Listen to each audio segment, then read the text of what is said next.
The opinions and viewpoints expressed in .NET Rocks are not necessarily those of its sponsors, or of Microsoft Corporation, its partners, or employees. .NET Rocks is a production of Franklin's Net, which is solely responsible for its content. Franklin's Net, training developers to work smarter.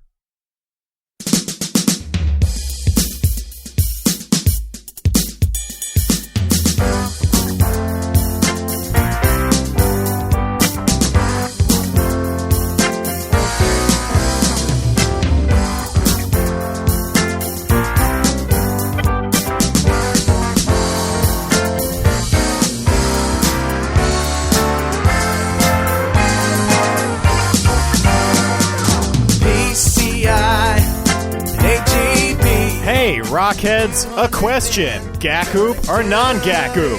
It's time for another stellar episode of .NET Rocks, the internet audio talk show for .NET developers with Carl Franklin and Richard Campbell. This is Jeff Maciolik, here to announce show number 101 with guest Mark Miller, recorded live Friday, February 18th, 2005.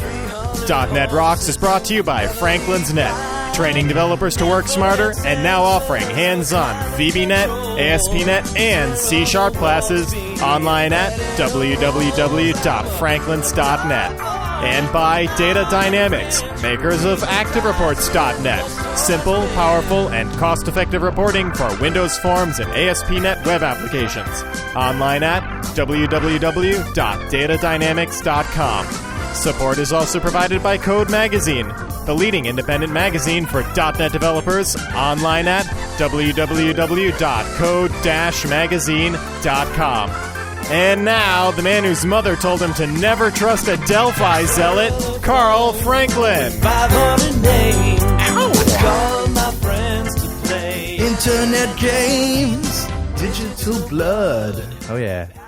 How you guys doing? This is Carl Franklin, host of .NET Rocks, the internet audio talk show for .NET developers, podcasting live, almost live from New London, Connecticut, on the east coast of the United States of America. It's a beautiful Friday night here in Connecticut. Began to snow a little bit earlier, but who cares about that? I want to introduce for the first time his first public appearance as co-host of .NET Rocks. Mark Miller, thank you, everybody. Vancouver, British Columbia. What? Richard Campbell.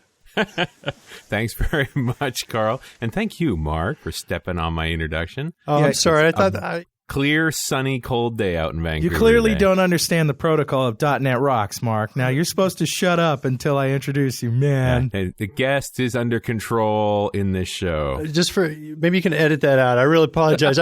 I was thinking something else. I guess I was thinking something, and that wasn't reality. You're the Jim Carrey of the podcasting world, The aren't Robin you? Williams. He's got to stand on the seats and run down the aisle and throw roses and stuff. I'm going to be quiet, yeah. All right, well, anyway. The Rip Taylor. Maybe that's more appropriate. There you go. Well, anyway, Richard, I want to talk to you because, this is your first night in the chair, and, what's it like? How you feel? Hey, I got a few butterflies. What can I tell you? I've been sitting in front of this mic fairly often for the past few weeks, but... it's a different seat, isn't it? Yes, it is. I guess the real difference is I don't have to sit down with a bunch of prep material as much, Now I'm mostly supposed to be listening and reacting rather than having my own little shtick. Yeah. And I want to say the reaction to, the announcement that we made last week has been definitely bipolar, if I could use that word in that way, which is to say that, people are really sad to see Rory go. But at the same time, everybody's saying that you're going to make a terrific host. And I've gotten some really nice congratulatory emails, and I really appreciate it. It's an exciting thing for me. I didn't think I'd end up here, to be perfectly honest. I was just having a good time hanging with the show. This is a bit of as much a surprise for me as anybody else. Richard, that's a lie, man. This has been your plan all along, hasn't it? Well, that's what Rory says. He knew the moment he met me. He says, "That's the guy." And not all the reaction has been positive. I mean, you've got my flaming bag of poo I sent to your door, right? Which one was yours? The one that had the nasty message on it, in case you were, thinking it might have been a good thing I sent. Most of the ones that have nasty messages are thrown through my windows. Well, anyway, I did get some mail. This was from Felbrig Harriet, who says, subject is, what has .NET Rocks done for me? And I usually, I don't know. I don't like to gloat on the self-congratulatory emails, but this happened to be the only email we got this week, and it's pretty good. So he says, "Hi, guys. When I heard the question, what has .NET Rocks done for you on the 100th show, it made me pose myself the same question. It's been dramatic. Prior to finding .NET Rocks, I was burned out code-wise. I was going into work and tapping away at the keyboard without enthusiasm. All of the excitement and drive for coding I had a few years ago had been wrung out of my soul. .NET Rocks literally changed that attitude. I started listening, and I was hearing people enthused about code. I hadn't heard that for years. I was suddenly part of a community. Every show has given me some new technology to investigate. I'm enjoying coding again. Wow. Thanks for your show. Keep up the good work. Felbrig Napoleon Harriet." Wow. How do you follow that, man? That's great. Thanks, man. Yeah, what more can you say? I think the guy deserves a hoodie. Absolutely. So, Felbrig, we're going to ask you for your mailing address, and you can, and we'll send you a .NET Rocks hoodie. And if you're interested in picking up some free swag from our show, we have lots of useless crap to give away. Send an email with your favorite comments or suggestions to .NETRocks, DOTNETROCKS @franklins.net. And we can't guarantee we'll read it, but, if it's at least mildly amusing, we'll give it a shot.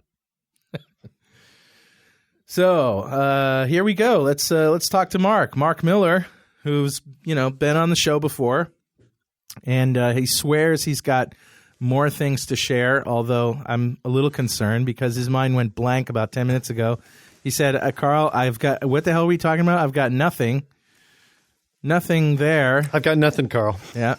Nothing at all. I just have like 3 personalities. Normally I have 7, but 3 have shown up. The other are all hiding, and 3 are staring and looking at each other like, huh? I thought you were supposed to have something prepared. And you got this weird thing going on with like Mondays. Like you don't want people to know like you do Mondays because it's like all this sort of mildly adult humor. Right. So we'll just cut out what you just said right there. And then you want to be known in the .NET community. So you want to do .NET Rocks. You want everybody to know like what a really impressive developer you are. That's the only reason I'm here. Yeah. Because I just all that other stuff. I just want to let people know how effing impressive I am. Right. So when you're talking to your boss, don't say Mark Miller, the guy who does Mondays, and give him the URL. Say Mark Miller, the guy who wrote Code Rush. Right. Because there are more than one, and it's conceivable that the other guy could be another guy and not me. It could be. Yeah, if you go searching online for Mark Miller, there's a bunch of them. Yeah. So apparently one of them's a member of Congress. Really? Yeah. Yeah, wow. That one actually is me. I'm doing that just because I like passing laws. There you go. So what should we say about you and your bio? I mean, you got Richard knows you from way back when you used to be I'll tell you the essence of it. I used to I programmed in Object Pascal or Delphi for about 18 years, long time. That's the only language I was in. I have, dipped around in other languages as well. Assembly language. When I was in high school, I took a course at a local community college where I was programming by punching in buttons on a hex pad. And so, sorry, I'm just totally distracted by Carl's little he just threw out there in the middle because he wasn't really serious. He wasn't sincere at all with that. No, that's called banter to keep the listeners awake. Yeah, well, I was like, you're not listening to me. That's insincere, man. I wasn't because somebody just IM'd me and told me the .NET Rocks website is broken. And I had to check it, and it's not, so he's smoking crack. So I apologize. Okay, no problem. Now I'm back. I'm feeling comfortable again because I would be doing the same thing if somebody told me that. So, the essence is I program in Object Pascal / Delphi for a long time. Transitioned over into C#, and I've been in C# for about almost 2 years now, I think. And that's essentially it. I speak around different parts of the world. I used to do a lot of conferences in the Delphi world, and I'm trying to not offend as many people in the Microsoft world, so I can. And let's face it. I mean, Richard, he was a superstar in the Delphi world. He was one of the rock stars of the Delphi world. I mean, as big as you could get. And that's where I met him, was at a conference, and he was monstrous. He's also trying to convert me. He goes, Campbell, you're kind of cool. Why are you programming that crappy language? Come over to the white side. The light side, yeah. Leave the dark side. Yeah, I said that. I did. And then you pointed out the other day that Mark, you're over here in the dark side, aren't you? Yeah. And I'm like, welcome to the dark side, baby. Yeah. In fact, I gotta show you this link. Okay. So just a little diversion here. If you want to meet Mark Miller at his prime, let me give you a little Shrinkster link for this. This is a shot. Actually, they mentioned this on the chat channel. Shrinkster.com 3WX. It's a diary page. Okay. From a Borland conference, 1998. In Toronto. And if you scroll down, there's a photo of a very young Mark Miller. He's got hair, man. He's got hair. Holy crap. Look at him. Good looking too, man. Yeah. And that was high-speed film because you almost look like you're holding still there. And you know what's weird is the president there, Jerome, he's looking at you in a kind of a very creepy way. I don't know. That's a kind of a creepy look, don't you think? Yeah. This is his name's actually pronounced Jeroen. Oh, Jeroen. Jeroen Pluimers. You're right. And he's actually a very cool guy, man. And then, yeah, no offense, Jeroen. I didn't mean to offend you, but that's a kind of a creepy photo. In the shot above is my arch nemesis Ray Konopka on the left, and right. And we used to have this ongoing kind of battle. He was also a speaker, and I publicly hated him because publicly I say this because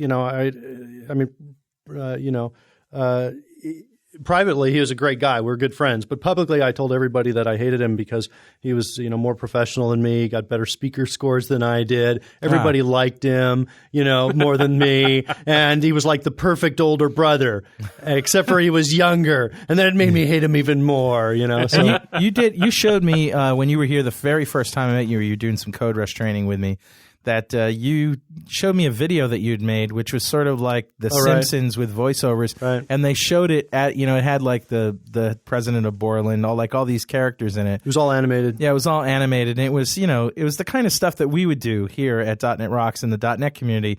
But this was like shown at the equivalent of the PDC in the Borland world or TechEd or something, right? This was shown at like... It was Borland. It was. I used to do a session in there called the dark side of Delphi, and I would go for I would try to go for about an hour of just funny stuff. Yeah.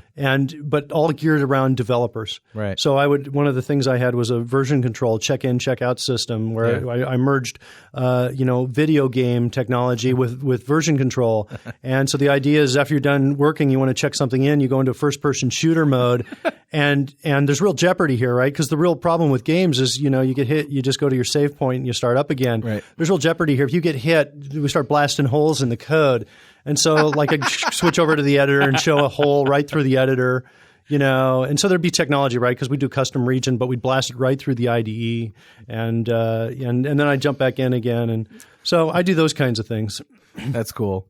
Yeah. Now, the best session I ever saw you do, and I don't think it was actually a session, it was something at a booth or something. You would have a competition with some hotshot Delphi programmer, but you'd be using Code Rush in Delphi, and you'd both try and write the code at the same code and see who could finish first, but you'd do it with chopsticks. Right. You'd be holding chopsticks and typing on the keyboard with the chopsticks. Yeah, there was that actually was not in Delphi. That was at PDC. We did this. I think the last PDC where they had the Los Angeles fires. Right. And it was a great competition we had where if anybody could beat me and I was restricted and handicapped in some way, they would get time in the money booth. And we had this money booth with real cash. Well, actually, it wasn't. It was not real cash in the booth. We'd write a check, but basically it was sure. Monopoly cash kind of thing. It's kind of like Price is Right? They give you a check at the end, and how you're not going to cash it. And it's so, 3 feet long. So the guy would go in, and what we ended up doing is we ended up just as being good sports. We gave everybody time in it. And it was kind of cool, except for all that class action lawsuit from all the paper cuts that people got. All right, so I want to know how you came over to the .NET side. I mean, it had to do with Code Rush, right? Because Code Rush was a Delphi product first. We actually talked about this a little bit the last time, so I don't want to get into a huge amount of detail here. But the essence of it is that I was I'd been kind of looking in this direction for a while. Yeah. I saw my market was appearing to dwindle, and I was certainly getting that feedback from other third-party developers. And so I said, there were all these signs, and so I said, you know what, I'm definitely going to go in this direction. Okay. And the experience was actually a great one because I really liked the extensibility of the Visual Studio IDE, and also from a just from a design standpoint, I really enjoyed that as well. So that was the start of that, and that was about 2 years ago.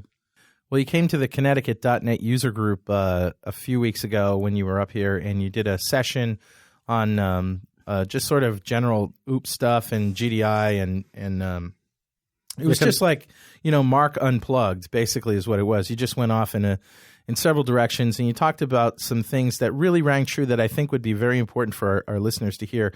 You have like this set of rules for object-oriented programming. And it actually ruffled a few feathers in the talk, because some people were like, well, isn't that going to be a maintenance nightmare? Blah blah blah. Bringing out, I don't know if you remember what I'm talking about. One of the things that you suggested was putting every class in its own, giving every class its own file. Yeah. That wasn't, I think, the problem the one guy had. I'm trying to remember what he had. He had a problem on distribution. No, it was distribution. It was we'll talk about assemblies. Assemblies, that was his problem. But let's just cover the first thing you talked about, because putting a class in one class per file is great if you're working on a team a team.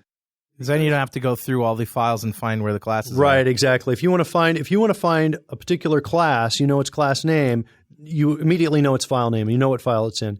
And this is let me say one other thing. This is a scalable discipline. Yeah. In other words, once you do this, if you double or triple the size of your team, it still works just as well. And you don't have to change the way, you don't have to work any harder to make it. But you're basing that on the thought that the developers are only going to work on, anybody's going to only work on a given class one at a time. No two people work on the same class, because and so they're separate files. They're not going to collide with each other. Yeah, well, I think you're suggesting taking advantage of partial classes. Is that what you're talking about? I'm just saying, supporting your point that it's scalable because you tend to only work in one class. I see. I was thinking more along the lines it's scalable from the standpoint of you still get the benefit of this discipline without any additional work, regardless of how many people you add to the team. Yeah. That's kind of what I meant by that. For a second, I was wondering if you were asking me about, does this now limit the situation where I've got, I have two people that want to work on the same class at the same time. Yeah. That's a rare situation, I think. And if that situation comes up, my recommendation is you really need two classes there. You've got a situation where you have two classes. Well, the thing that I thought about was something you may not even have considered, but as a VB developer, right, a VB6 developer, VB4, 5, and 6 gave us classes, but we were limited to only putting one class in one file. Mm-hmm. Like the file and the class were intimately linked, and the name of the class file was the name of the class. Right. And in VBNet, we felt liberated because we could actually put more than one class in one file.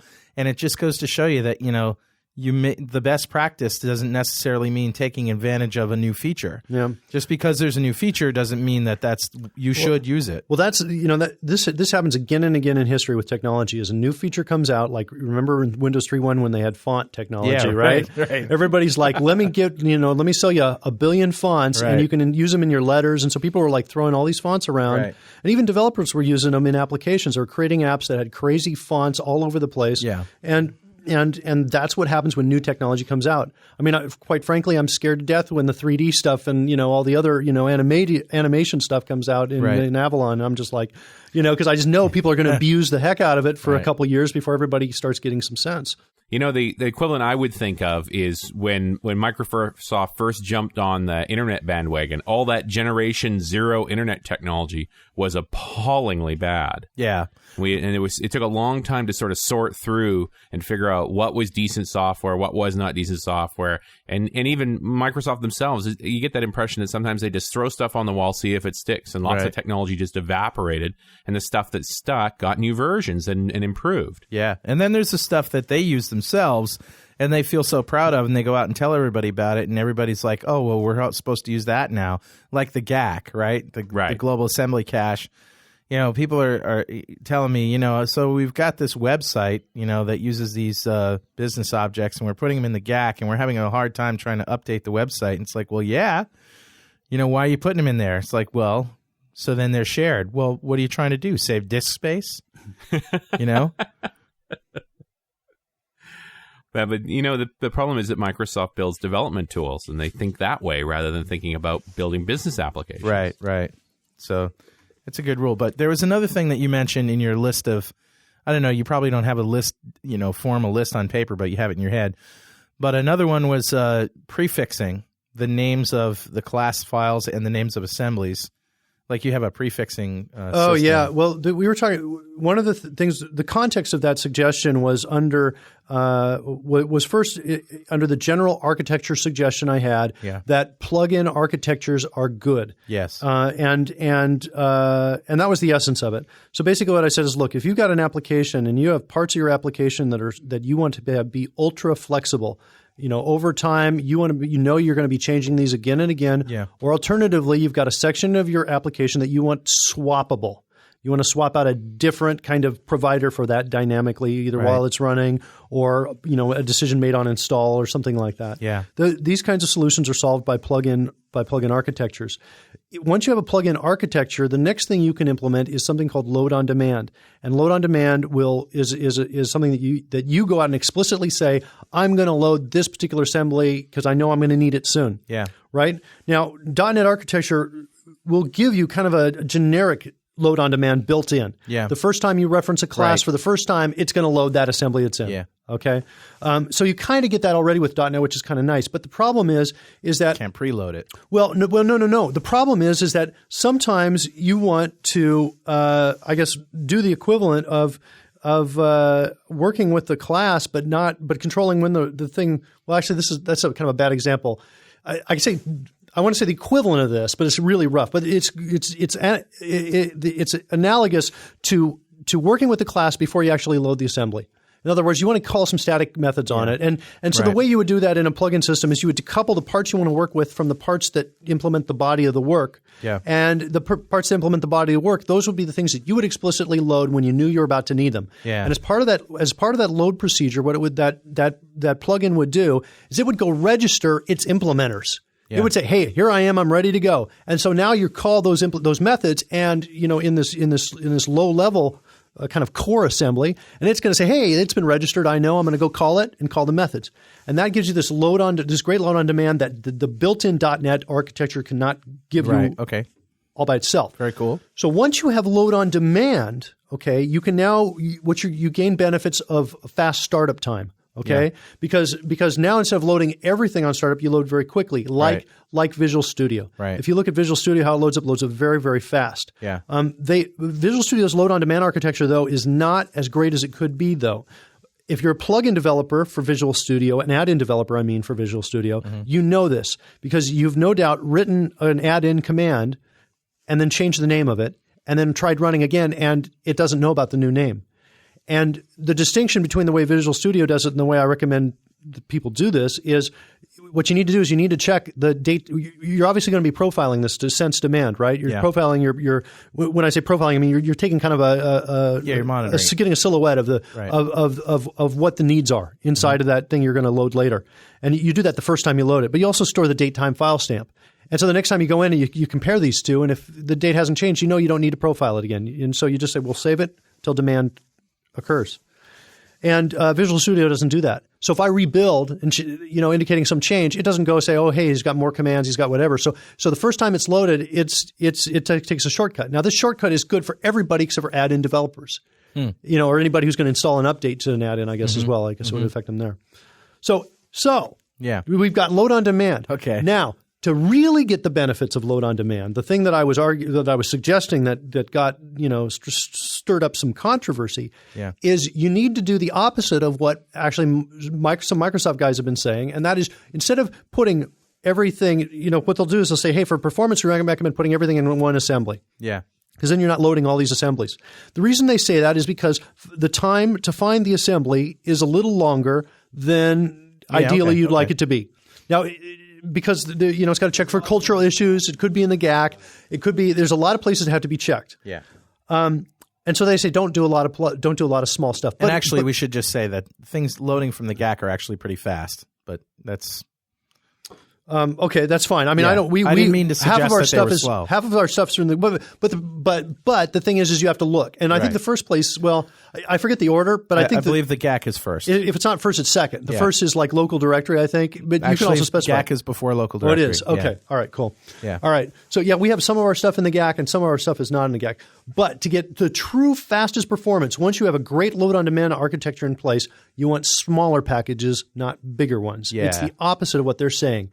And one of the guys that was real upset about this was, well, I'm installing – my customers are going to go nuts. They're going to go in their directory and they're going to see lots of assemblies. 100 assemblies. How do you deal with that? Yeah. And he was looking for an answer that said, you put them all in one with this magic tool. And the answer is they don't look there. That's not where they look. What are your customers doing looking at your assembly? Right. Well, that was the first answer. And the other thing I said is, look, initially this is going to put a higher burden on your guy who's doing the installs, right? Because he's got, instead of one EXE, he's got like maybe 20 to deal with, right? So he's got to, change his script a little bit, but that's not a big burden.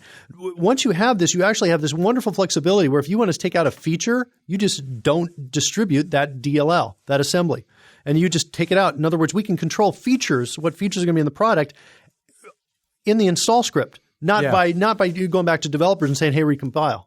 Rather than recompiling and making different versions. Yes, exactly. As long as you build the code to say, hey, I wasn't able to start that on demand, I guess that feature doesn't exist here, and move on. Exactly. You can also release updates and upgrades much, much easier, right? Yeah, only ship what changed. And get features enhanced or tech support problems much faster. Somebody says, hey, I really wish your product did this.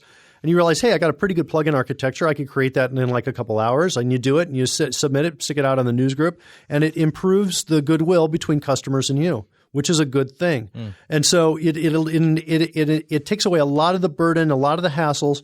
And the other part of my answer, which you alluded to at the very beginning of this whole thing, was prefixes. Right. One of the things we do is we have a naming convention for our assemblies where we give them a prefix that allows the developer who's looking at to know, okay, I see immediately what category of features this belongs to. Right. So okay. Well, that was way more than I asked for, but awesome.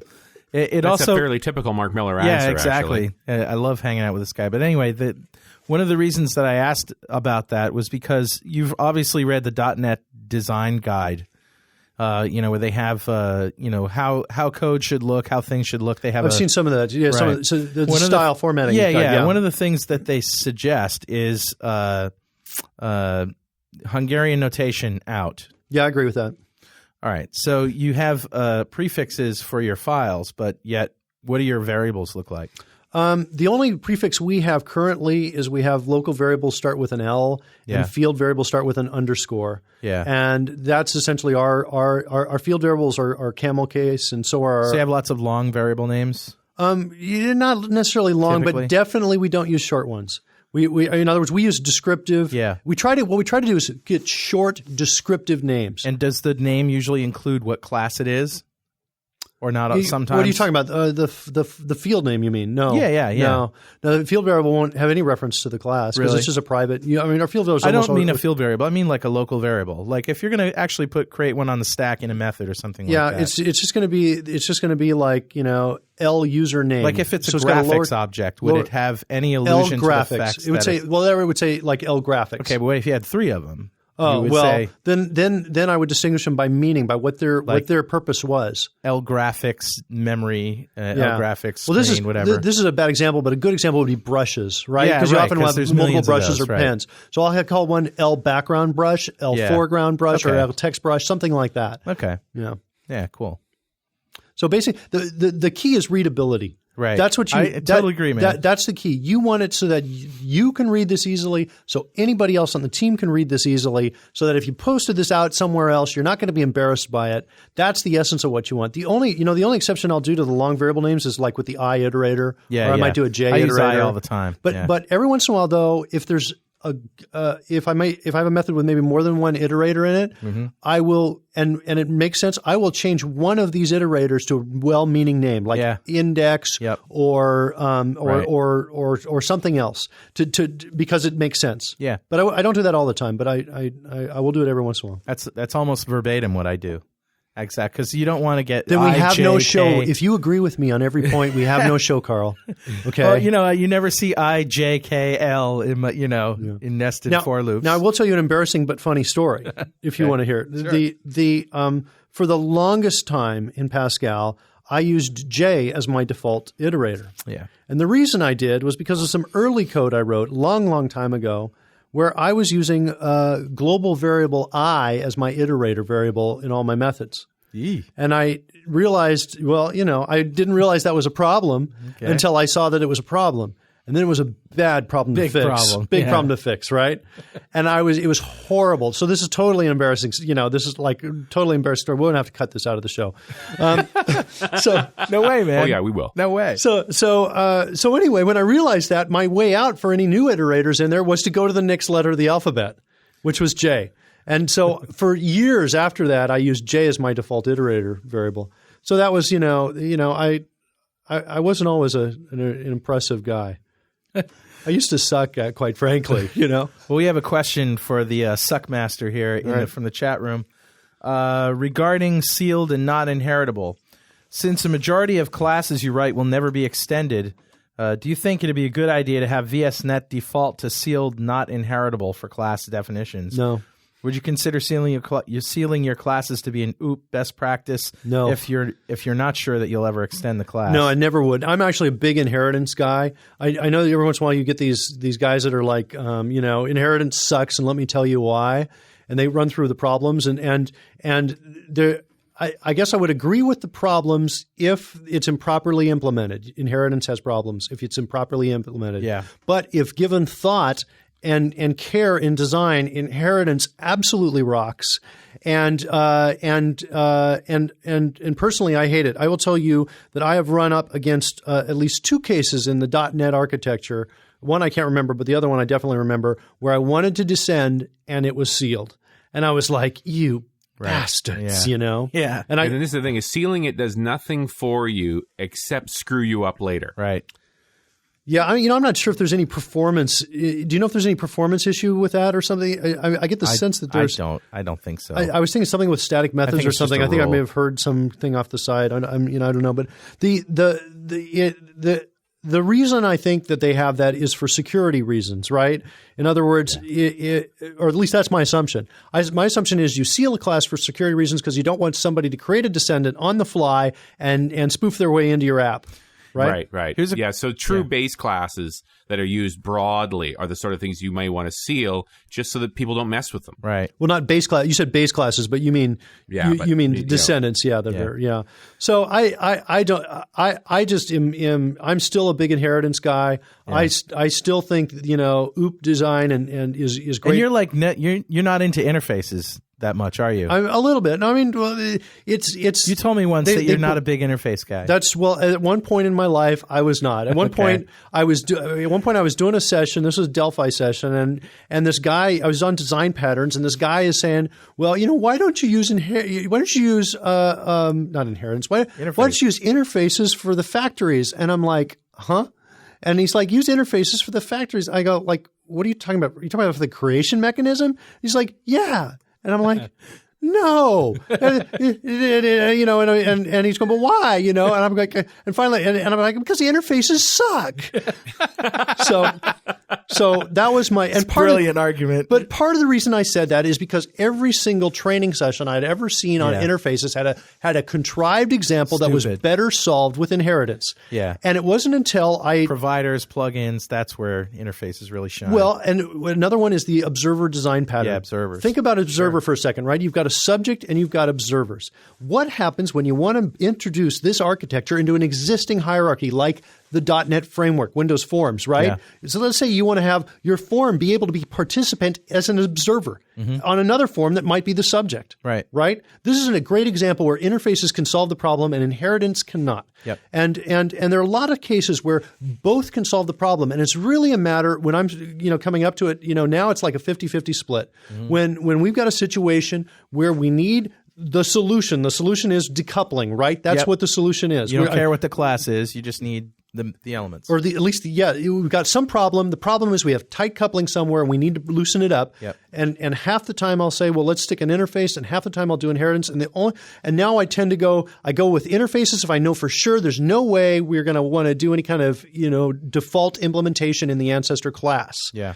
And if there is a need for default implementation, I'll go with inheritance instead, because that's the slight edge it has over interfaces, is that you can provide default implementations and make the methods virtual. Descendants can override just the ones they choose. Yeah. And this is also really useful if you're going to have novice programmers working on this extensibility aspect of it. They're going to be working on the if they're going to be using this stuff, right? If you have developers are your customers, and you want to cut down on tech support, I give you two. If I give you an interface, you have to implement every single method in it. And if you don't, I get a tech support call. Right. If I give you an ancestor class that has default implementations, in those default implementations, I can put a message that says, hey, Carl, you forgot to override this method. You forgot to override me. And when you override, don't call the inherited. Right.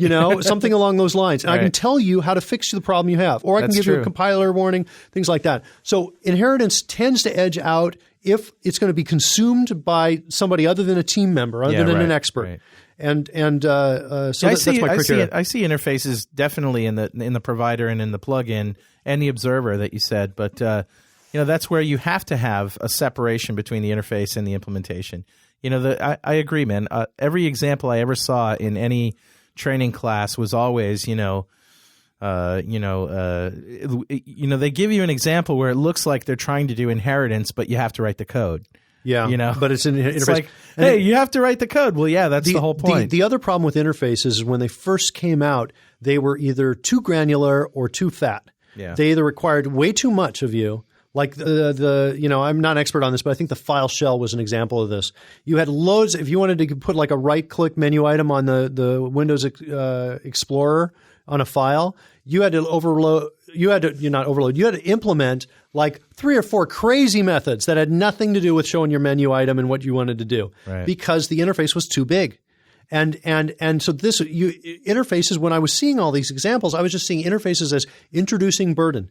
And the bottom line, in my opinion, is that it's easy to set up a system with interfaces that suck, and it's easy to set up a system with inheritance that sucks. And you really need to apply good thought and good design to both. When it comes to inheritance, your good design, your thought is going to be applied towards which methods are virtual. Are they public or protected? That sort of thing. How can we override these? What kind of default behaviors am I going to do? And if your thought is applied towards interfaces, it's how do I get the granularity right? And you really need to think about it, because and I'll tell you, the best way for us is we create, instead of creating interfaces up front, we kind of use an XP approach where we create them essentially as needed. So we know what the methods are, the minimum methods are already, and that defines our granularity, so we don't have these granularity problems when we bring them in. A lot of what you're talking about here, Mark, has to do with more the maintainability of code, and there's been a discussion going on in the chat room during the sort of live part of the show talking about actually going sealed non-inheritable gives you performance advantages. There's an article here from Ted Pattison about that. And so Sahil brought up the fact that, using the interface approach gives you a little bit better performance. But at the same time, we're thinking, performance isn't the key issue here. It's keeping the code alive and easier to take care of and extend. Yeah, writing in assembly language will give you some performance benefits too. I mean, if you want to go in that direction. Very significant performance benefits. See, here's the other thing too, is where, you got to look at the context of the performance increase and where you're going to get it. If you're getting this performance increase in response to a user click, and you're about to, and you're getting it once. Yeah, who cares? And you're about to show a dialogue or something. It's essentially nothing. It's not going to make the dialogue pop up any faster. Yeah, you're getting absolutely nothing. Anybody who talks to me about performance issues, the other one that's crazy, one that I hear every once, or at least personally I think is crazy, is when they talk about how GDI is this general conception that GDI plus is slow. Some of the things I showed in Carl's group and also in another session that I did on GDI plus is I essentially say, no, it's not slow. Take a look at all of these things that I'm doing here, that this code is doing here really fast, and you're not going to get it much faster at all, I think. And you actually made me feel really smart today, didn't that's right. Yeah, because we were talking about we don't need to bring this up though. Oh, come on, sure, man. Because conversely, while you look smart, I look dumb. Oh no, dude! There's no way you can look dumb. You are the god of GDI. No, man. No, this really clearly pretty much points out a major gap in my training. No. Come on, man. All right, we'll talk about it, but we have to cut it out from the show. All right, yeah, we'll definitely edit it. First of all, I got to say that Mark was looking for a solution for something, and he came up with a solution that's absolutely freaking brilliant. But I said, hey, did you know that there's a method call that blah blah blah? And he said, no, there's not. And I said, yeah, there is. And I whipped out some code and showed him. He's like, oh, cool, man. I couldn't, because it wasn't named anything close to what it resembled. And it was buried in the help. Well, this is actually going to be useful to users. This is for drawing a rubber band kind of, elastic thing around something. An XOR line. Yeah, and Carl was saying XOR line. And I'm going to say you can't do XOR line in lines in GDI. At least that's what I thought. And actually, well, it's not. Okay. Technically, it may not actually be in GDI. It's a reversible line. So you draw it once and it shows up. It's in Paint Control or Control Paint? Control Paint. Control Paint dot draw reversible line. Draw reversible line and draw reversible frame. Right. Yeah. And this will do that kind of rubber banding thing. And the reason I was so adamant about it is because when I was first trying to do this about 2 years ago, I was searching around, and every single site I hit said you can't do it. Yeah. And you got to resort to Win32 calls. So and you know what? I was dang impressed when I saw it. But there was today. nothing special about how I figured that out. I went looking through the help, and I must just have stumbled across something that you didn't. But it goes to show you that you don't. It doesn't matter how. I mean, this guy Mark, he's like Mr. GDI. He wrote Code Rush, for crying out loud. That's like playing a video game in Visual Studio, man.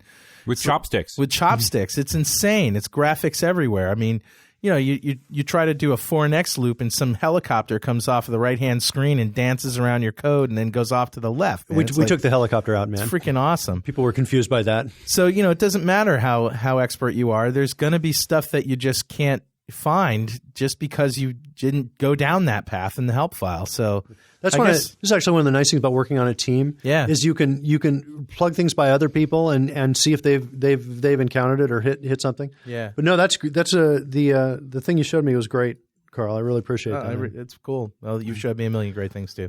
It's really great. Yeah, we have no show, man. As long as we agree. That's true. Why the heck isn't Rory? Get out of my show. Get out right now, Richard. I see what you're doing. Get out, man. Richard, if Rory were here right now, man, he'd be saying, "That's bullshit, Mark. That's bullshit." Okay, and we'd have a show. Total bullshit. You're just making this up. Yeah, exactly. I know you. I know what you're up to. Take your crack smoking crack pipe and get the hell out of my show. All right, there we go. Now we got a show. Now we got a show. I've been waiting for the toilet flush the whole time. The crack pipe. That's all. So I got nothing. All right. So nothing at all. Here's another question from the chat room from Brian Morehouse. You mentioned novice programmers. Any other guidelines or rules of thumb for working with them? Yeah, well... Nice shirt, man. You just took off your coat, and he's got a shirt that says, "Coding is not a crime." Yeah. That's a great shirt. Yeah, well, when I'm frequently having the federal marshals, break into my place, and I just want to make sure they're clear on the rules, So, hey, man, I gotta play that link again. I gotta play that thing again, man. What my message? Yeah, your message that you left for the 100th show. So good. Just in case you missed it. Congratulations on your 100th show, man. I know I had a great time when I was up there, and I want to say thank you to you because if you recall, when I was up there, we had we were dealing with my caffeine addiction problem, and I just want to not again. Hey! Just a minute. I just want to say thanks, Carl. Hold on, I got to do a couple things here, but I want to say thank you. Ever since I switched to crack cocaine, the caffeine addictions are totally gone, and I appreciate. Yeah, I'm coming. Fucking pigs are back. Hold on, just a minute. All right, Carl, I gotta go. Thanks a lot. That's not good. Bye. That is so good. What are the odds of that happening while I was leaving the message for you? I know, really. Yeah, strangest thing.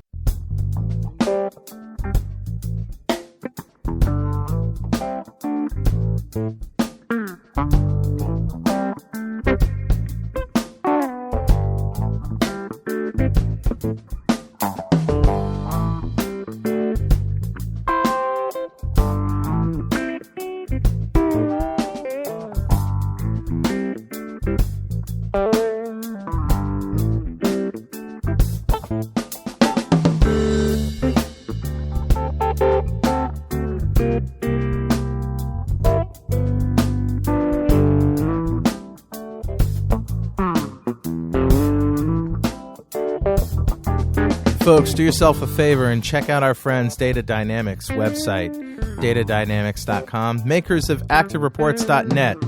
Simple, powerful, and cost-effective reporting for Windows Forms and ASP.NET. Very nice stuff. You compile the reports right into your application, ship them with your assemblies. Has all the great features you come to expect in a reporting engine. And you can use ActiveX controls right in the reports too. So great stuff. Data Dynamics has been an excellent sponsor of .NET Rocks for a long time. They deserve a little bit of your love and attention. So go check them out at www.datadynamics.com.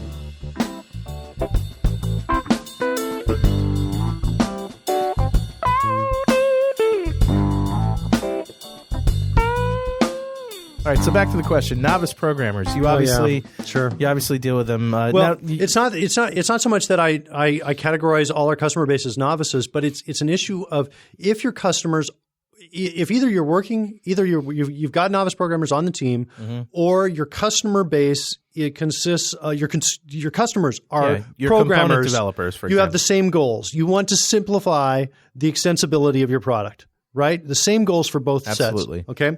Now, for the guys in-house, absolutely recommend this and insist on this with, whoever's objecting in your company. Pair program. Okay. Get these guys working with an expert in your company from day one. Okay. Because here's the deal. What's the alternative? The alternative is new guy starts up. Right? Even if he's a good programmer, he's not familiar with your code base, right?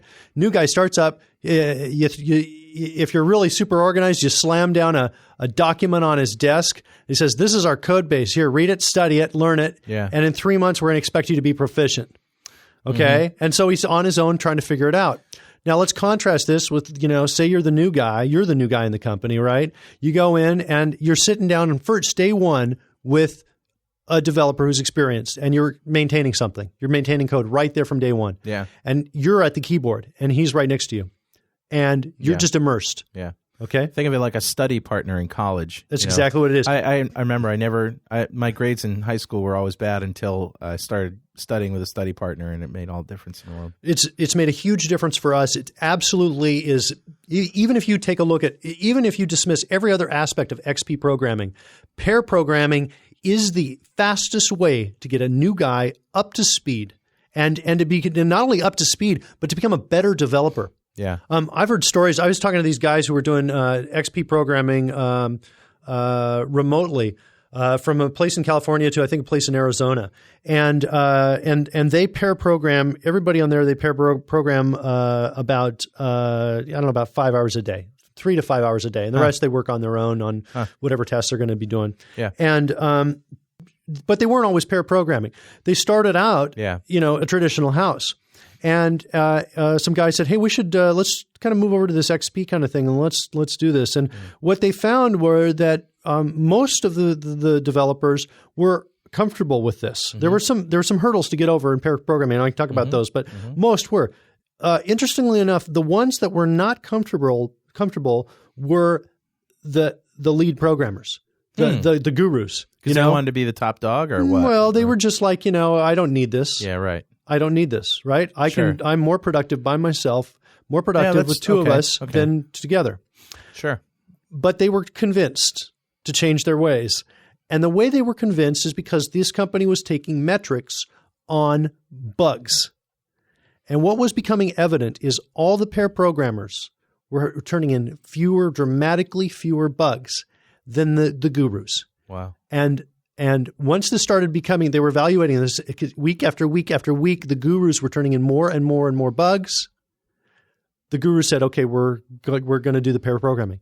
And this is the other thing too. I've been pair programming, and one of the things that at least happens to me is we'll be working and somebody will catch some slip up that I didn't see. Sure. And I'll look at that and I'll say, oh my God, that certainly would have compiled, and that would have only shown up under this situation, and that would have been a bug that would have been found by a customer, and it would have cost us this many hours to fix plus an update. We just saved about 3 days worth of work. Yeah. In other words, I calculate this all in my head just on that one thing of having another guy's pair of eyes. Wow. So, exactly. The second pair of eyes is a big deal.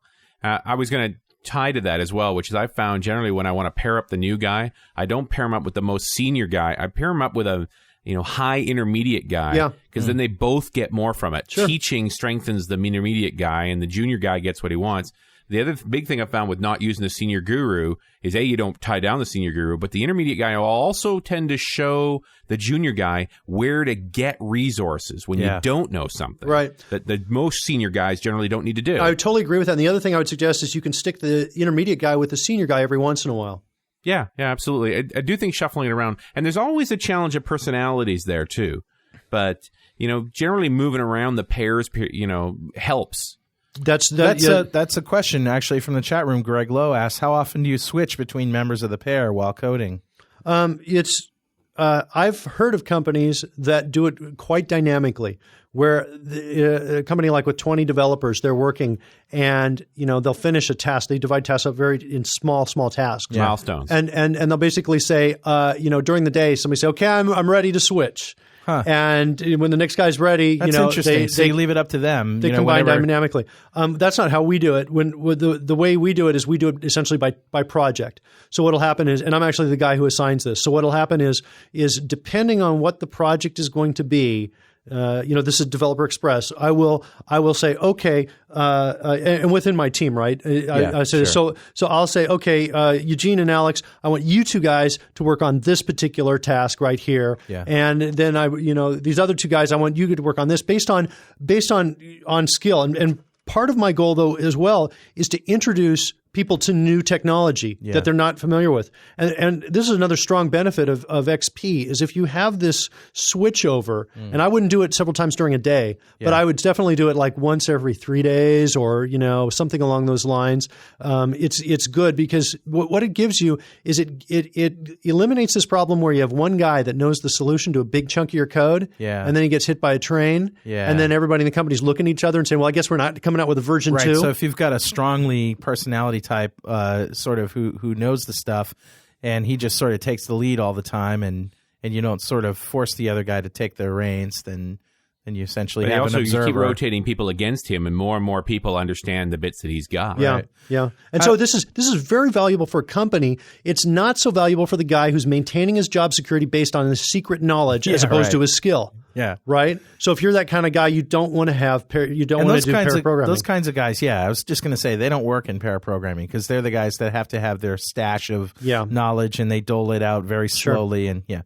And another question from the chat room: how do you work with novice programmers who think they're experts? You let the compiler decide or the profiler. Okay.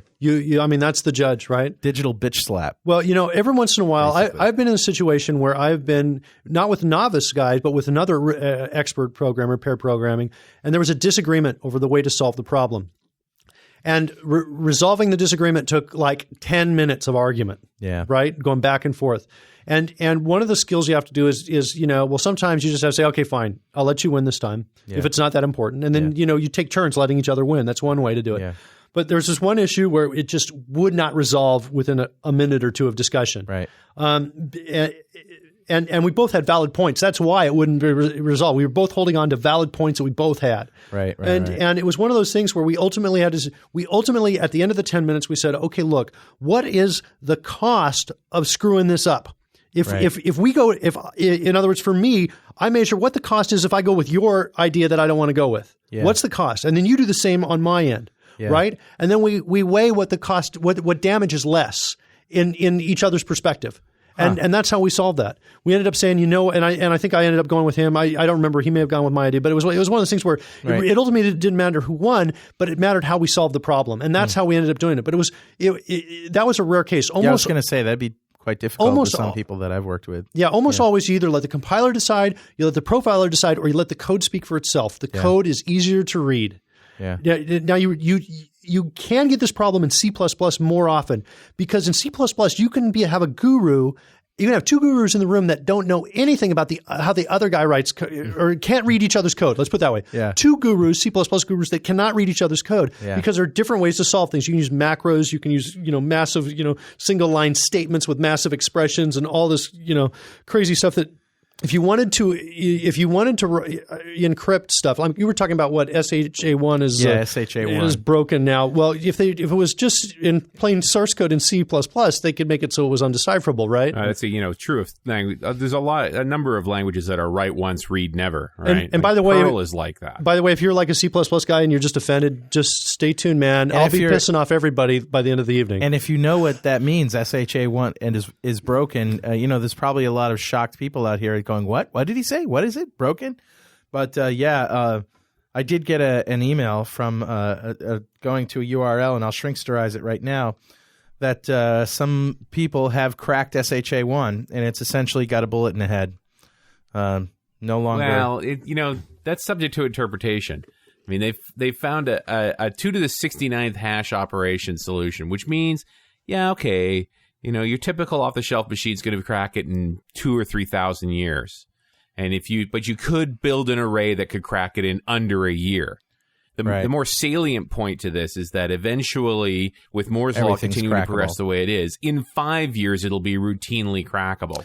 So it's now time to start thinking about how do we get off of SHA-1. And the URL is shrinkster.com/3x0 to that article where. So it's not really a bullet in the head; it's kind of in the leg. Well, it is a bullet in the head in the sense that the thing is ultimately doomed to die. Right. So maybe it's a bullet to the gut. Yeah. Well, I was thinking the leg, but without any, patching equipment nearby. Mm-hmm. Yeah. Good. I got nothing, man. Sorry. Nothing. Crickets. Yeah. Actually, I can send you to another article related to that as well. Not that I think the register is always the most rational place, but they are talking more in the sense of, all right, it's broken, but, it's not like it's going to spontaneously combust. So shrinkster.com 3xi gives you another spin on the same problem. So so you program for DevExpress. Obviously, you're working on CodeRush, you're working on Refactor. You got all these great developer tools that you're working on. What is like a typical day for you in the life of a coder? Are you coding at home? Are you coding at the office? Are you on the phone? Are you doing more business than coding? Are you what's Sure. Well, I'm doing our team is spread out all over the world. So I've got a guy in the United States. I've got the bulk of my team is outside of the United States, and the other thing is I'm extremely passionate about what I'm doing. So I'm working. Yeah. I essentially get out of bed, go to my home office, and I'm connected and talking with our guys in Russia, and that's also usually how I leave it too. I go to bed talking to those guys as well. And so there's that aspect of it. I'm doing more, I don't know if I'd call it necessarily business things more, but I'm doing less nonstop coding during the day than I used to do. Yeah. I step in every once in a while when things are just too effing complex for anybody else to do, and it's just got to be something that I got to do. And I'll often spec things out where I'll say, here is how we're going to solve this problem that appears like we can't solve it. And that's one of the things that I really enjoy is I love it when I'm in a room and everybody says, okay, that can't be done. Yeah. And then it occurs to me somehow a way that we can do it. Yeah. And it's usually not like the approved way, right? But it's a way, and with enough, safety netting and everything else, we can make the whole thing work. Yeah. For example, the way that you did the rubber banding thing, it was real brilliant. He drew a black cross that was semi-transparent next to a white cross that was semi-transparent. Yeah, this wasn't actually rubber banding. This was for a cross in the middle of a magnifier. Of great, basically any sort of bitmap data, but you always have to be able to see the cross. Right. And so it's great. I mean, I did, because this is how it started. You asked, is that XOR? Yeah. And I said, no, you can't XOR. But the way I solved that particular problem, which is actually cool, is I created two crosses right next to each other off by a pixel. Pixel to the right, pixel down. One cross was drawn in black at 50% opacity, and the other was in white at 50% opacity. So any background, because this was for a magnifier, right? And any background that showed up inside of there, you could see this against any background color. Very cool. Very cool. Yeah, and it looks like almost like a beveled glass thing. And because it's only a pixel thick, it's precise. You remind me of Albert Einstein because, one of his most famous quotes that I like is, imagination is more important than knowledge. And there you go. there you go, man. It's all about solving the problem. It's all about finding out EMC squared, equals MC squared. Yeah, not necessarily about using, the science of the day. Yeah, well, that's the thing is I think one of the skills that I've kind of had since I was a kid was essentially the ability to not believe anything anybody told me if they said this is your limitation or this is the limitation of what can be done. Here's the box. And in other words, I'm extremely skeptical when somebody says this is all that's available, all that we have. Right. And I'm always thinking surely there's another way around this. So that's just and it's primarily I just think about it. It's primarily because when I was a kid. I was a smart guy, but I was kind of a bad boy, I was like in school. I never did my homework. Like I had a calculus class that half the grade was dependent on the homework. Yeah, and I never did it. Yeah. And every day the calculus teacher he'd go collecting homework by everybody. Everybody had it on their desk, and he'd go to my table, and instead of collecting my homework, he'd just cross his hands, fold his arms, didn't say anything, shook his head, disappointed. Yeah. Every day. But I got A's on the tests. On almost every test, I got an A. And so they averaged them out. The homework has counted 50%, so I got a C out of the course. Wow. For my calculus course. That's crazy. But I was like just a rebellious kid. And as a result, adults were like, trying to limit me, put me, say you can't do this or you can't do that. Yeah. You're not going to be able to whatever. And I'm like, that's BS. Yeah. It's BS. I know it's BS. I know I can get past that. Getting back to the team thing, Rory Becker from the chat room says, do you have any tips on working with and managing a team which is spread out around the world? Obviously, this is something that more people are doing just than you. Yeah, I am as good. Skype works every once. Skype is okay for doing voice communications. Mm-hmm. The thing that I've found is the one of the best ways, most effective ways I can communicate is with screenshots and annotations on the screenshots. Whether that's a screenshot, if I want to do a screenshot as a prototype, I'll do that. Sometimes I'll even do an animated GIF where I say, this is what I'm expecting it to look like, only faster, because GIF is kind of slow in terms of how fast it can move the stuff.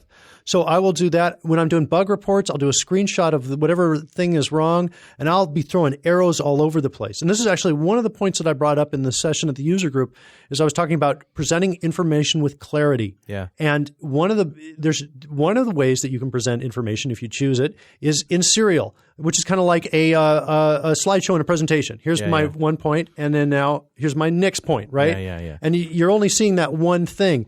And at a time. And that is much harder to understand than information in parallel. Sure, because you have no reference at any one point in time. Exactly. No context. And in addition to that, information in serial, you have to consume it at the pace in which it's delivered. Right. You cannot control that, right? Yeah. Whereas information in parallel, if you're looking at it visually, you can go back and forth, left and right at your own pace, right? Yeah. And so what I'll do is I will have a lot of information in parallel on the picture while I say this is this, this is that. I have arrows pointing, connecting. I try to make everything as clear as I can. And these, it's funny. I look at every once in a while I look at these diagrams that I create, and I've created a lot of them. And I'm saying, this might be interesting only to developers, I think, but as a book. In other words, showing clarity and showing also design over time too. Here was our initial. This is what it was next. But so notice the arrows only go up, not down.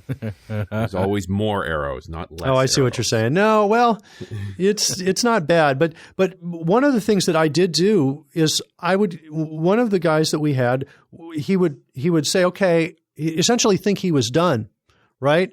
And he would say, okay, I did it. And one of the things that I did, because I was, I looked at this and I saw about 10 or something things wrong with it, that, either he wasn't paying attention or he wasn't pushing it hard enough. Yeah. And what I did is we have like a private news group where the team can post things and talk to each other. Sure. And that's another thing I highly recommend. And because it's really motivational if somebody puts a post up there and it's one of your problems to know that everybody else has seen that. Yeah. Right? And so we put any immediate issues, important issues in this news group. Well, one of the things I did is I bloated this diagram with every single thing wrong, right? Yeah. In other words, you thought you were done, and here, look now this, and this was only in 5 minutes of looking at it, so you better go back. In other words, the idea in that case was to hit the guy, with a lot of force in terms of, here's everything. It's a bad choice of words, but the idea is I wanted to overwhelm him, to yank him out of his nirvana, out of his state where he thought you used euphoria, where he thought everything was okay. He writes it, compiles, and he's done. Yeah. And I really wanted to give him the sense that, you're wasting my time. If I can find this if I can find problems in a few minutes, you're not doing your job. The problems I expect to find are problems that take me, a half hour of probing to find if the code hits my desk. Do you think it's possible to pair program over a distance of several thousand miles? Oh yeah, I mean you can do it. You can do it. Do you use VNC, for example? No, I haven't. I've used VNC not for pair programming, but kind of for pair code reviews. Okay. I used NetOp for pair programming from Danware. It gives really nice performance, and combined with now the main thing is if you do pair programming over long distance, whoever is going to be the host machine has to have a fast upload speed. Okay, that's right. You need a fast upload speed. So that's important because you're sending screenshots. Every time the screen gets a paint, you're sending that little bitmap across. We've done that, here at Franklin's Net with classes. Our remote classes, we use Ultra VNC, and of course we have Gigundo bandwidth. Well, we haven't for a while. Right. Thank God we didn't have any remote classes during that. Gigundo, I'm not familiar with that term. That's like a technical term. That's like a certain amount of. Yeah, what is it's a Malese kind of term. Oh, good. Explain Gigundo with the word Malese. That'll come out real clear to me exactly. now. So no idea what you're saying. Man. That's okay.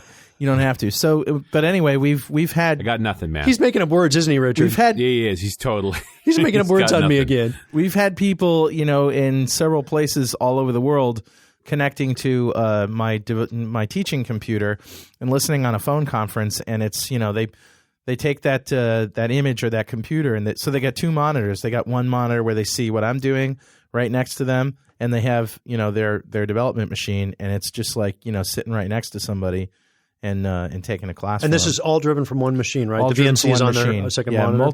Multiple clients from multiple places. And we can interact, and I can shut them out too. With VNC, I can allow them to take over the mouse or whatever, or I can shut them out, and that's what I do. Yeah, VNC is free, and NetOp costs money. What was I going to say about?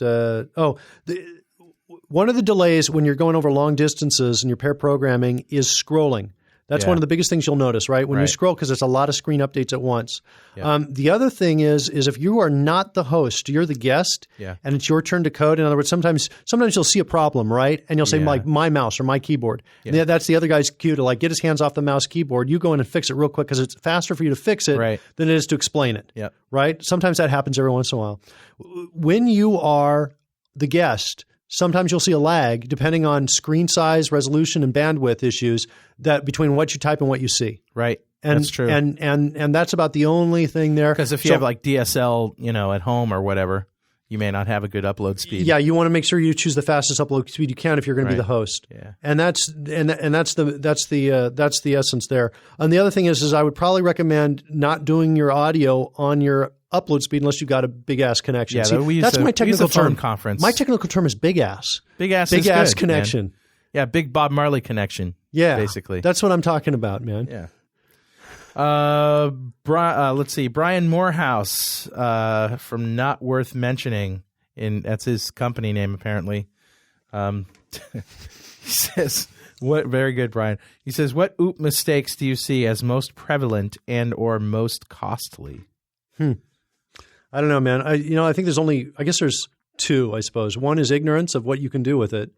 In other words, not being aware of what you can do with it. Yeah. And the second one is, which is coupled with that, is, I've just seen a couple of these posts where people are like, real against inheritance. They're And it's just these crazy posts because all their experiences with bad designs with inheritance. Yeah, yeah. And so it really, really, really can be good. Now, you know what? This reminds me. There was a question earlier about, what do you recommend? How do you work with novices? Right. One of the things that I think is a great, great, great idea for anybody's application, if you've got an application that's developed and worked on by a team and you got new guys coming in, or novice programmers that are also maintaining it, one of the things that I strongly recommend is consider a component-based architecture. Okay, as an example, let's say you've got a business application and you've got some flexible business rules that can be swapped in and out for like doing calculations for loans or something like that, for example, right? Mm-hmm. Well, the traditional way of extending that is you set the programmer down. You say, well, here's our ancestor class. You're going to create a descendant of this. You're going to override these methods. You're going to put your calculations and code in there, and you're going to compile, and we're going to test. Mm-hmm. Right? Mm-hmm. And so he's got to become familiar with the intricacies of that interface. Consider a different alternative where that ancestor class had a wrapper that was a component descendant, and that component was dropped on the form on a designer. Well, not a form, but maybe a non-visual container, right? Right. And it had properties. Properties were like name of the loan calculation metric, for example, right? And it had events, calculate. Yeah. Right? So what's he do? He drops it on, he double clicks, on the event. Or if he's in VB, he goes to that crazy drop down that you guys have, man. You guys got to rebel against that, I think. You really do. No comment. You really do, man. No comment. I'm like, how do I do an event? This language, I hate this language. It's only because that we've never had to write the code to handle events and delegates that we are confused by them. No, okay. Well, I that's fine. I mean, you still. We like the drop down, click, man. Just leave us alone and do your own thing. All right, man. Well, all right. Okay. I suppose I could learn tolerance. I mean, we don't. If it's mouse move or add handler, I'm gonna not write the code. So let's say you change this right for your business calculation. Yeah. And you've got this architecture now. Yeah. Now let's say there's another part that you want swappable. Let's say, for example, you're going to have a UI that's allow people to select from a set of loans, and maybe on the pro version you want to give them an advanced set of filtering or something like that. Yeah. Actually, that's a crazy example. There's probably a better example, but the idea is, what if you have another thing of your product that you want to have easily extensible? You're going to do a lot of these things. Put it as a componment again. They drop it on. They set a few properties. Draggy-droppy. Make it draggy-droppy. Handle the events. Once they've done one, they know how to do the other. Sure. And now if this is now the style, it's real easy to create a wrapper around whatever classes you've already got. Right. And to put events in there. And if this is the kind of thing you're doing again and again and again and again, it makes a lot of sense, in my opinion, to make this as easy as possible. So that and what you're doing is you're reducing the hard parts of extending your app. Yep. You're making you're decreasing the amount of time it takes, and you're decreasing the cost as well in terms of extending and being flexible. And that's what, in my opinion, any kind of small company needs. If you are competing with somebody else, right? If you're competing against another company, this really doesn't apply to folks in-house that have got, total job security and nobody really cares, ultimately how fast you turn out your stuff. This does not apply up until you're fired. Yeah, it does not apply to you. But if you are competing against another company, one of the ways that you can gain a competitive advantage is by making it faster and easier for you to extend your products.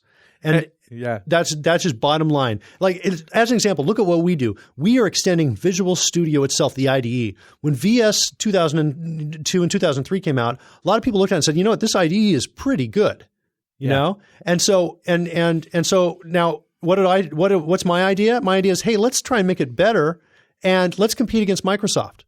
Right? Because they've got, 50, 60 guys in there, right, in the IDE? Yeah. And I don't have 50 or 60 guys on my team. I'll tell you that much right now. Right. But so I have to come up with a competitive advantage.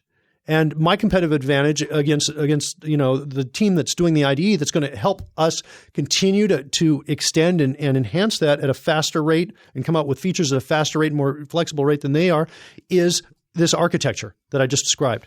I can also add my 2 cents to Brian's question about what OOP mistakes you see as most prevalent and are most costly. And I can give you a tip right now that I've been discussing for a while with my friend Marcus Egger, which is now common practice in everything that I do. And that is, before you write line 1 of your application, go and create a new DLL that has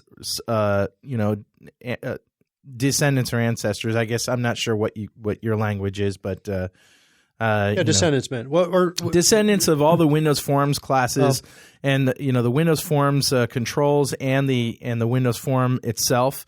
And if you're building a web application, you want to create a derived class from the page class and all that, and then compile those as separate DLLs and use those instead of the the base classes that are in the framework. And the reason is that even if you're not going to extend them, it allows you to modify them in the future and not break your code. You're decoupling yourself from the framework. That's kind of a neat idea. Decouple yourself right away. Yeah. And that way, it's not such a big pain in the butt to say, hey, I want to make that text box turn blue when it gets focus. And I don't want to have to write the code in my entire application. And there's another way, I think, to cheat that. I just want to say that there are situations where, Marcus was telling me a story of that. They have a framework that they developed in this way. And some things are just, they're not modified at all. They don't override any virtual method. They don't do any of that stuff. But 3 days before shipping, the customer calls up and says, hey, it'd really be cool if we could have all of these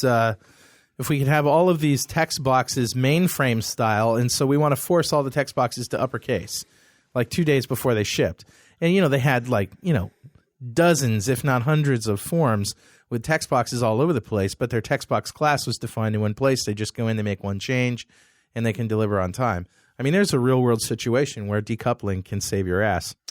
Yeah, that's a very unique one. That's a unique situation. It's sure, but there's a lot of those that creep up. Well, from my standpoint, if I rarely need a situation where I need to make a change across the board to everything. So that kind of, and to me, I would consider your suggestion right there. I would just consider it like way too much work to start off with. Let's do that if we need to, and do it on an as needed basis. One of the things you can do is if you're willing to accept a recompile, you can do essentially this trick just by changing the reference. So instead of referencing system.windows.forms, you reference your assembly, give everything the same name. Right, but do you have to change the reference in the properties of the reference itself, right? Not the imports or using statements, but the actual reference for the project. Okay. Right. And I think you can solve that the exact same way on demand, but you have to solve it a whole assembly at a time, whole namespace at a time. But you also have to rewrite. You have to use the same names. You have to write an assembly that has the same names as the classes you're overriding. And that's I don't know if I would want to do that. But, But anyway, guess what? We have a message from Rory Blythe. He actually went to the website. He says, I've been listening to bits of today's show, and I have 2 comments. 1, Mark was upset that I wasn't there to tell him that he's full of shit. Please let him know that even though I'm no longer co-host, I still think he's full of shit, so nothing's changed. Okay. Well, I'm comforted then by that. Number 2. Thanks, Roy. Please say this to Mark without any edits. Quote, the word GIF is pronounced GIF, like the peanut butter. Get it right, you dickless ignoramus. Dickless ignoramus. Hold on, I got to write that down. Write that one down. Hold on. Hey, that next week. There's some fodder for Mondays right there. Names on there you go. This week. Dickless ignoramus. I'm going to have to disagree with that because even though pronunciation-wise, GI would be GIF, but it stands for graphical interchange format, which would be G. It's GIF. So it's GIF, or you can suck my nuts. Hey, whoa, hey. Whoa. Was that the sound of sponsors running down the hallway out of the building? Oh, my God. So. Okay, so we're going to edit that point out. In case you didn't figure that out, Carl. That even was a point. I don't know. Oh, man. Hey, now he's in the chat room. Rory, why don't you call the conference and say hello, man? Yeah, come wreak some havoc. Sure, man. So we're just, I know we're about out of time, but I could talk about this stuff all night. This is great stuff. Are we out of time, really? This is a fast show, man. Yeah, we are. And I'm glad we didn't bring up my criminal record. We didn't get to that part. That's good. I wanted to talk about Teenage Mutant Ninja Turtles. Oh, yeah. And the Idiot 2000. Okay, well, we can do that. Sure. This is my first venture into, I guess, my own business. This was right out of college. We had some friends who one of my friends had a roommate who had a special effects house, and he was being considered to do the masks, the rubber masks for Teenage Mutant Ninja Turtles stage show. And they needed some folks to do the motion control for this. They were going to have a tape playback, and they needed to sync up some motors in the masks that were going to move the mouth and the eyes. And so my buddy's roommate, my buddy and I had kind of a computer consulting business kind of thing.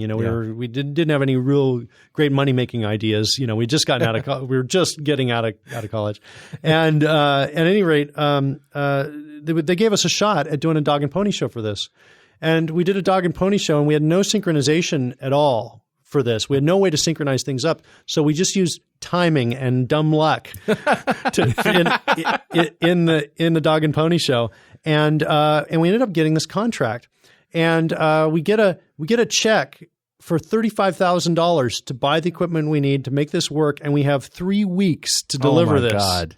Wow! And I remember our first struggle. And you're going straight to motion control software. Yeah, nice. Yeah. So the first thing is the first thing that we try to do is we try to deposit the check. And this is in the United States. Not a single bank would deposit our check. We kept going. We said, we just started a business. Here's our little ad in the paper. See, proves we're a business. We have a check for $35,000. We'd like to deposit it. Wow. And they're like, no. And I go, no, you don't understand. We're not going to cash it. We're going to deposit it. And they would not. We could not believe it. Everybody thought we were scamming them. Wow. And we finally had to get a friend of a friend to open up the bank account. So then now it comes time to solve the problem. So we're solving the problem. Actually, I think we had 5 weeks, not 3 weeks. So we're working. We have everything done except the sync problem is not solved. And this was like about, I want to say 12 years ago, roughly. And with 3 weeks to go, I was getting really grumpy, right? Because I'd not solved this problem yet. With 3 weeks to go, my partner finds a card that was just released that syncs up SMPTE time code. SMPTE, S-M-P-T-E. SMPTE. It's the Society time code. of Motion Picture Television Engineers. And it's the time code that allows your videotape to play at the right pace instead of, right. If you still got videotapes. Yeah, it's time right? code. Right, it's time code. And he got a card that plugged into a PC that could listen to a tape and then give it to the PC in little bits, in a byte, translate it. And that solved our synchronous problem. We have like 5 masks in his apartment, and we pre-render the whole show with using remote control, that you'd fly an airplane with, remote control airplane kind of thing, sure. Right? So we pre-puppeteer the entire show with these 5 masks, 4 turtles plus the rat, whoever the heck the rat is, right? And it looks, if I can say so, effing awesome. It looks really good to see all of these heads on these little headstands, like they're little wig masks we have them on, right? And they're all just talking, doing the whole show, and it's great. We get there, we're doing a kind of a dress rehearsal. Our first scheduled official show is in Radio City Music Hall, but we have a pre-show in a someplace suburb. Okay, where we're doing it, to kind of a practice run. And we get in and we're doing the first thing and we were like kids and we're kind of cocky, right? So we thought it would be cool to wear lab coats, white lab coats to the thing and wear them around like we were scientists. And the other thing we did, this device was called the Idiot 2000. It stood for Interactive Digital Input Output Transmitter. Nice. And our catchphrase was, when you're working with an idiot. That's what we said. When you're working with an idiot. So that was our first. The other thing that we had that was kind of cocky is and this was totally inspired by me. And I'm going to say a bad word here in a second, so you're going to bleep it out for the regular thing. But on the side of all our boxes for our equipment that was shipped with the show, we spray painted, "We don't f*** up like we used to," which was our phrase, in the little stenciled letters. So I just thought this was all for my benefit, right? Because I just thought it was totally hilarious. So anyway, we do the first show. The actors have got the masks on. They also got these heavy shells on the backs as well.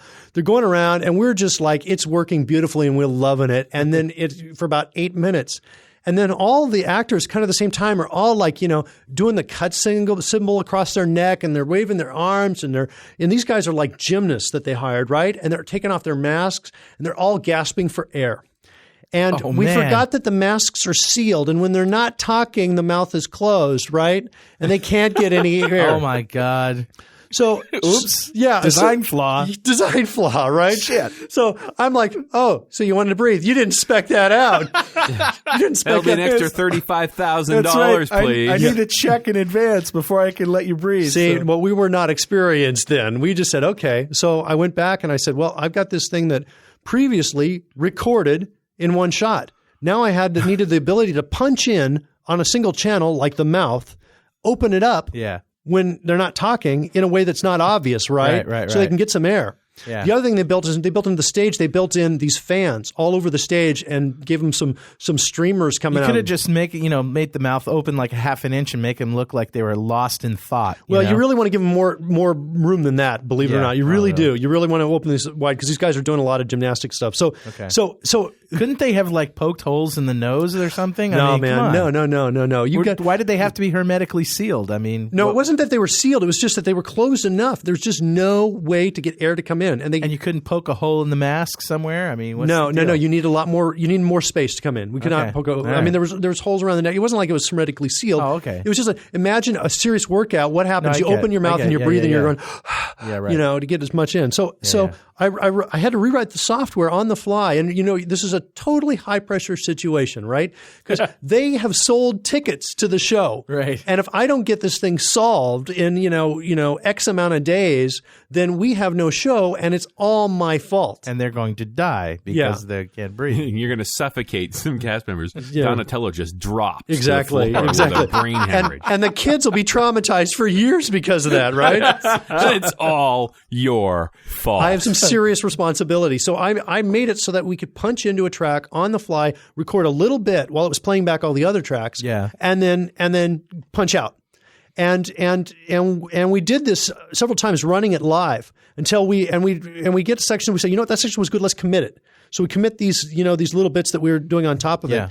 And by the end of the thing, this thing was really sweet. It was the character would deliver his line, then he'd go turn around to adjust some controls where the fan was blowing out of the side of the stage. And just as he turned around, you could see his mouth slowly drop open, as he's adjusting the controls. And then just before he's about to talk his line, so a little bit of time passes, just before he's about to speak, the mouth begins to close, so we can turn around real quickly and start yapping. That's cool. So that was the Turtles, man. Awesome. The coolest moment for me on the Turtles was when we were at Radio City Music Hall. We had a moment, because the thing was essentially running itself. We had a moment where I think maybe somebody else was at the main control thing, but we were under the stage with the Turtles before the show started. All the kids are, stomping their feet and, clapping their hands, trying to get the Turtles to come out. It was like a rock show kind of thing, right? And the stage is dark, and you see the lights, from the spotlights moving around, coming through the cracks underneath.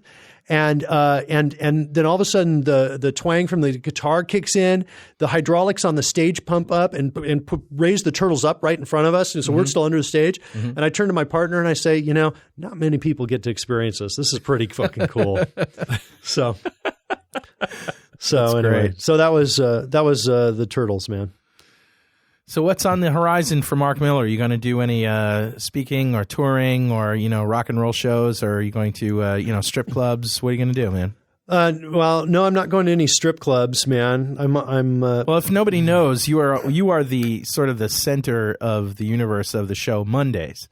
I thought you were going to say the center of the strip club universe, but that's Karen's job. But but you basically hold that show together. You're a great talent on it. And if you thought this was funny, you should check out Mondays. It's really, really funny. Well, but it is an adult. Yes, it is content. They're swearing and they're swearing. We say bad words content every once in a while. So if you think you're going to be entertained by that, then come on over. Right. But it isn't just inane, as some people have thought. Well, okay, it's inane, but it's funny too. So anyway, so what things am I doing? I don't know. I am working hard to. I'm working hard on Refactor is what I'm working on right now, which is it's still not released. Some people ask, when is that coming out? I think part of the reason why they're asking is because we're still calling it a beta, but I think they're sensing the quality of it is pretty good. We are working on things that are really primarily performance issues, memory issues on it right now. Yeah. We want to make sure that its hit on startup is essentially 0. So you start up Visual Studio, you notice no additional hit time at all on startup. And memory usage, we want to drop that down really, really low. So, you can't, in other words, you can't tell it's loaded other than the benefit. Yeah. You can't tell by any kind of metric or any other kind of thing. So we're essentially working on that. And it's just a matter of how high of quality can we get this? Because right now we essentially have the support of Developer Express. Right. The management of Developer Express has said, get this thing as good as you can make it, make the quality as high as you can, no pressure to release, no pressure to get this out. That's good. And it's a wonderful luxury, and it's a great feeling when you have this kind of support from your management to say, you know what, we believe in the quality of this. We want to make this thing as good as we can get this thing because we believe it's important. And so, well, I have one thing that I like to ask my guests at the end of the show, and that is any absolute killer tools or devices or toys or things that you think people absolutely have to have.